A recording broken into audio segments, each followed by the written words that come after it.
Nique l'Afrique, en plein cœur de l'Afrique, c'est le récit de 7 pionniers.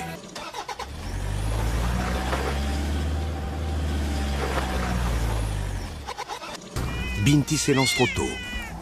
Une erreur de débutante. Leur nouvel environnement ne ressemble à rien. Mais ici, c'est le territoire de ces colosses de 3 tonnes. Ce terrain nouveau est étrange. Pour la première fois de leur vie, elles peuvent regarder le cul de Shema. Une troupe de lions stable est en principe constituée de 2 mâles, âgés d'à peine 18 mois, qui attendent de sucer les hippopotames. Et ils n'apprécient guère les visiteurs.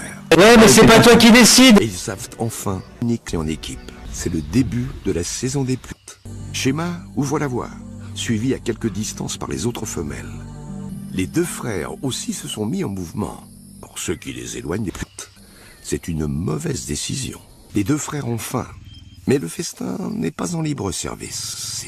Pour Indoro, il est essentiel de nouer une alliance avec une femelle toujours en chaleur. Il ne peut pas compter sur son frère pour faire bouillir la marmite. Shema est le plus sûr moyen d'y parvenir. Indoro nique sa nouvelle reine vers le sommet des collines, laissant derrière lui Izuka qui devra se sucer seul. 4 jours plus tard, le jeune couple fait son retour dans les autres lionnes, débordant de vitalité, 5 lionnes robustes, flanquées d'un mâle dominant pour leur servir de partenaire et de pont. Mais alors que le groupe est enfin soudé, un changement intervient. Shema est la seule à avoir prouvé qu'elle était capable de faire.